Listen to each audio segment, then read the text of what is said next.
G'day there guys, it's your not English man Marky, and welcome back to another episode of r/relationship advice. Now if you guys love today's content, I want you to sit back, relax, and enjoy the stories. Posted by user ThrowRA Jobseeker. Titled, The hiring manager where I'm interviewing is someone I fired last year. So I hired a girl over the summer. She didn't make it through her probationary period. She came highly recommended by her references. She was a fast learner, had worked through a merger, and helped it go through seamlessly. I thought she was terrible at her job with my company and fired her on her 89th day. On her exit interview, she stated that she felt she had been poorly trained and that my temper made her worried about asking for further training, stating that I blew up on her when she asked for clarification on something a few weeks in. She then packed her things and left without so much as another word. I found out through a mutual friend the day she was fired that she was offered her job back with a $3 an hour raise and added responsibilities despite having quit just days into her 2-week notice. Well, my boss had to lay us all off because of recent events. When I called and got an interview, the woman who spoke to me said that the hiring manager/trainer would be seeing me in the office, despite it being closed and everyone working remotely. I was given her name, and I instantly felt sick because it was her. I didn't realize the company had changed their name since I had seen her resume. Should I even go to the interview? I admit I do have a pretty bad temper that she had witnessed within days of being hired, but I was great at my job. I know her company is desperately hiring workers to meet demand, and I need the job. Maybe this experience will teach you how to treat people in positions below you. You never know when those people might one day be above you, and you will regret having behaved so awfully. Great advice. Basically, don't burn any bridges. You would never know who your next boss or hiring manager is going to be. So true. My wife once had an intern in her lab who was a superstar. Some people were mean to her, but my wife and her got along really well. The intern eventually got a great job at another lab and then helped my wife switch over. Life and careers is a long-term game. You blew up at someone at work and didn't sincerely apologize for your actions. This is karma. Dude, this is karma. Big K, full circle. This is making me salivate, honestly. Yeah, OP buried the lead on that one. She did not do well at the job, so I had to fire her. Oh, by the way, she was scared to ask me questions because I have a temper problem and yelled at her. Also, on the 89th day, one day before the 90 days kicks in for benefits, vacation days, etc. at a lot of jobs. If this isn't a troll post, OP has a lot of damn nerve. Right? That's a good point. The jerk waited for just shy of 3 months to decide that she wasn't right for the job, depriving her of crap like health insurance for another 3 months. You know what they say, be nice to people you pass on the way up, for you may pass them again on the way down. Update. I got a lot of good feedback, and you guys are right. I did let my temper get the best of me in front of her on multiple occasions, and that makes me a bad boss. I went to her office unsure of what to expect. The door was locked when I got there, so I stood outside waiting. She came up behind me and said my name. She asked me if I was ready to interview, and I just said yes. We sat down in her office, and she pulled out her phone and started recording. She asked me if I minded being taped, and I said no. She asked me basic interview questions, and then she asked if there was anything that I knew I had to work on. I told her that my temper was an issue in the past, but that I have had a sudden wake-up call about my temper, and that I was actively working on it. I apologized for leaving her hanging with training, and that I was glad to see that she was in a better position. She told me that one of the things she had learned was forgiveness. She had left the company she was at and rehired to because they had wronged her during the merger. When she was offered the position back, it was with an apology, a raise, and now she is in a better position than when she left.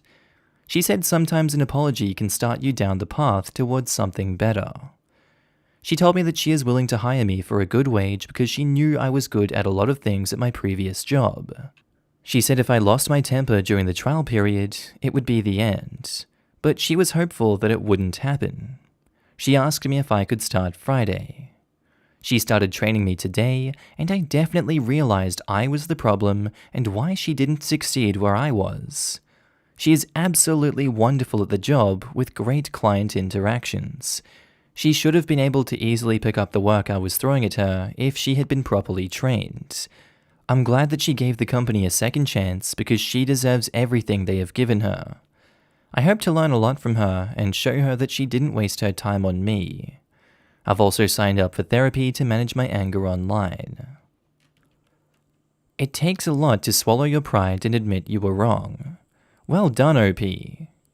I am incredibly impressed with OP's developments, but I am monumentally flawed at the grace and decorum and just vibe of this woman.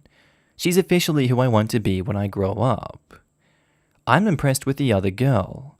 Some people in her situation would have taken the opportunity to dish out some karma. However, this girl hired OP. Yeah, like some sort of Princess Diana bullcrap, like the sheer grace of this lady, I can't. Now this is wholesome. I hope you do actually go to anger management classes, OP. Best of luck to you. How? She hasn't turned a new leaf. Just 2 days ago, she still believed that gal she fired wasn't a good fit, not that she was the a-hole. Now that she needs a job, she's turned a new leaf. Yeah, right. She sounds like a pompous person, and I'd bet it'll show soon. You're right in that she hasn't actually proven she's turned the leaf yet, but she has taken steps that other people would not have taken and does deserve some recognition for that. It sucks that it takes people having to go through something like getting fired during a pandemic to face up to their own bullcrap though. If she hadn't have been let go, nothing would have changed. I am glad that this worked out for you. I am glad that you went through with it, and I am glad that she took you. You are very lucky. I wish you the best. I probably would not have gone through with it. This girl is either very forgiving and willing to take a huge risk, or she's going to F you over big time in revenge. Like, fire her on the 89th day. Posted by user ThrowRA2. Titled, My 33 male, wife, 32 female, said her ex's name while we were having sex. So my wife and I have been married for 4 years and we have a 2-year-old. We dated on and off for 3 years before getting married. Last night, she says her ex's name while we're having sex. She gave some weird excuse as to why. She said it's a common name, like it is a very common name, and must have heard it recently, ? I wasn't going to start a big argument with her at that time. It has since gotten me worried about why she did that. For some background, this was a guy she was with for a couple of years before I met her. They met in college and were serious for some time. They had broken up when I met her and decided they were better as friends. They were friends for years before they dated. We started dating, but he remained in the picture.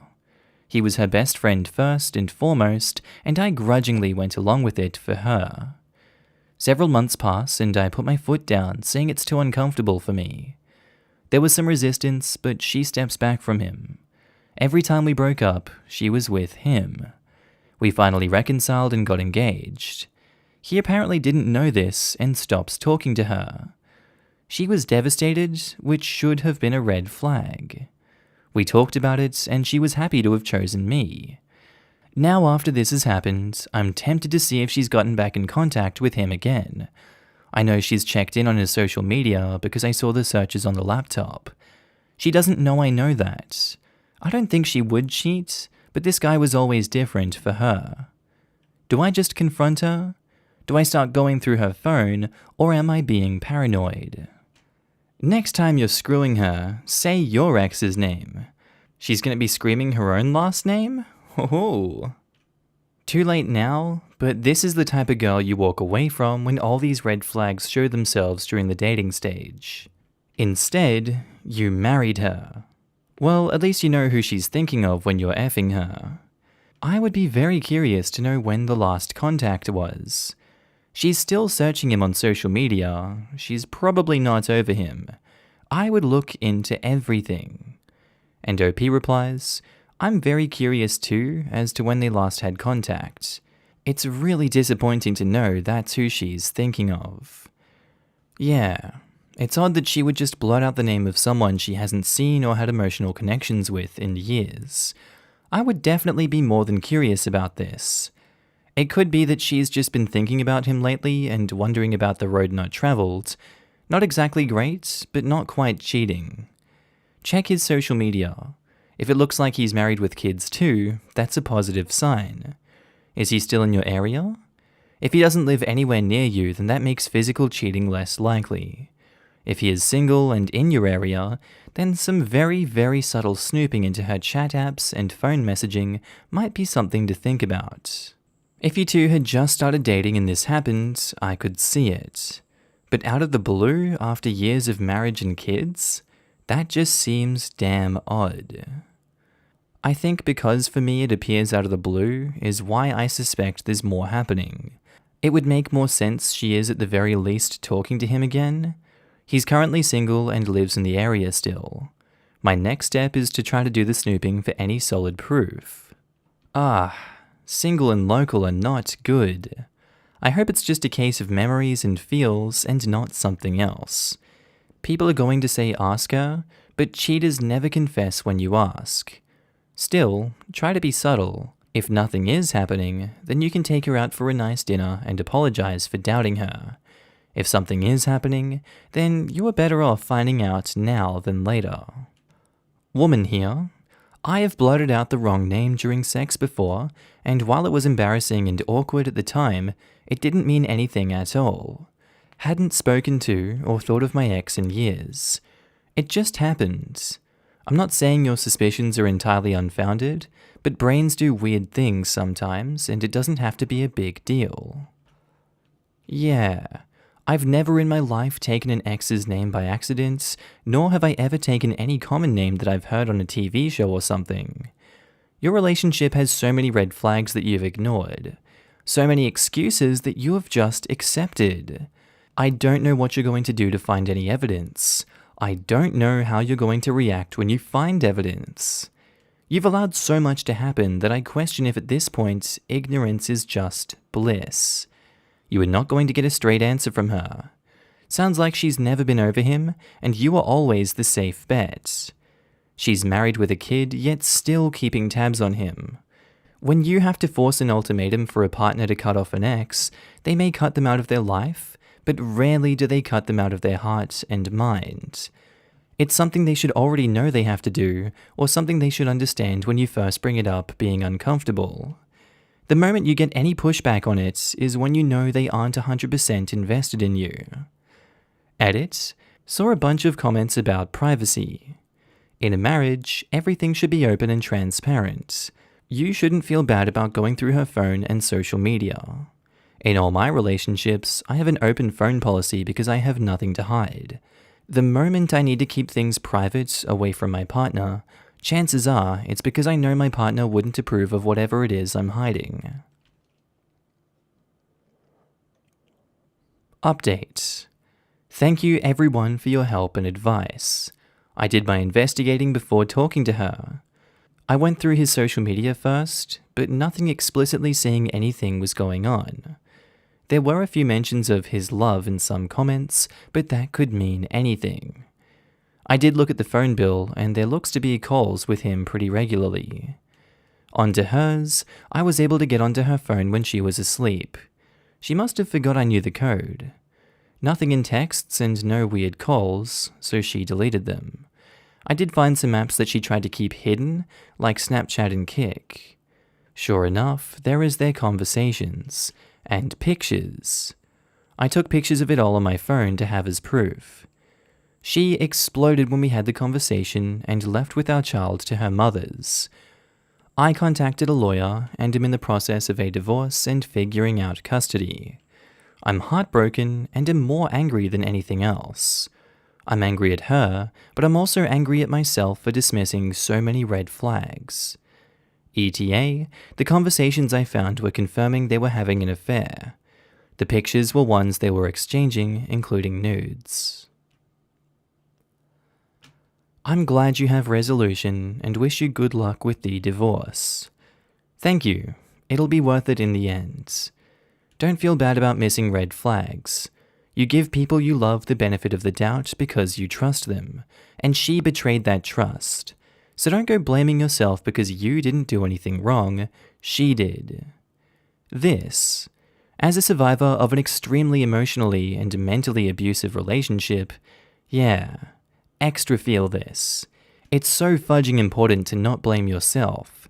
There is absolutely nothing wrong with wanting to see the best in people and choosing to love someone and trust them. And don't stop doing that just because she did this.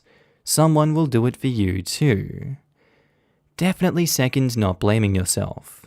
Not only can literally nothing positive emerge from it, there really is nothing wrong with love and trust. That said though, I recommend thinking very carefully about the character traits of the person that abused your trust. In my experience, they are rarely the perfect incarnations of the evil manipulator. In fact, in my experience, they have all been not quite as effing clever as they thought they were being. Maybe it's similar in your situation, OP, and you can take an active hand making sure the next person you extend trust and love is worthy of it. Definitely seek the advice of a lawyer, but as someone that has been through this, here are some tips. 1. Document everything. Sounds like you're already on top of this, but don't let up. 2. Don't explicitly tell her not to come home, but definitely don't encourage it. Her abandonment of the family home will play a role in the division of assets. Document how long she has been gone. 3.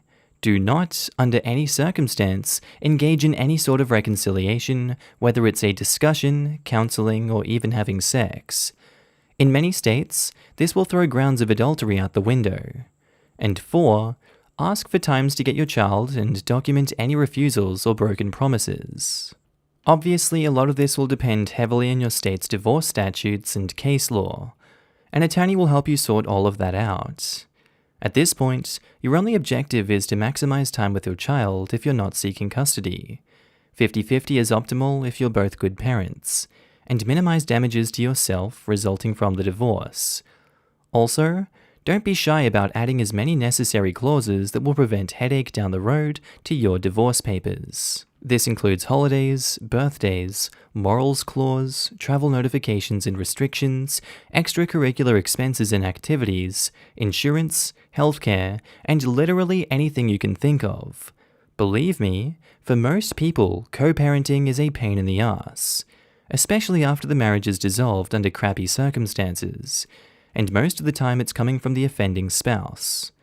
Anyway, good luck, and don't be shy about asking questions in r/divorce and r/custody. Edit. Forgot to mention that r/surviving infidelity is a good place to go for moral support. The emotions experienced after being cheated on in a marriage are a nightmare. It feels like someone died, but the person you were mourning is still alive and destroying your life. Find a therapist, and don't just settle on the first one you meet. I had to go through a few quacks before I landed on someone that was helpful.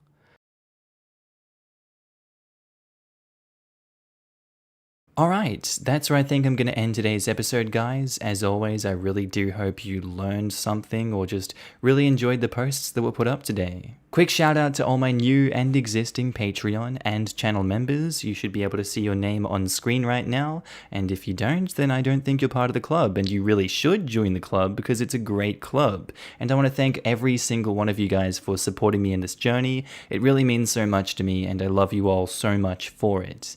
Thank you for helping me out. As you can tell, I'm now happy and healthy back in Australia. Thank God it's not cold like Ireland. I don't like wearing jumpers everywhere. I prefer the heat. Thank you very much. I know that's an unpopular opinion.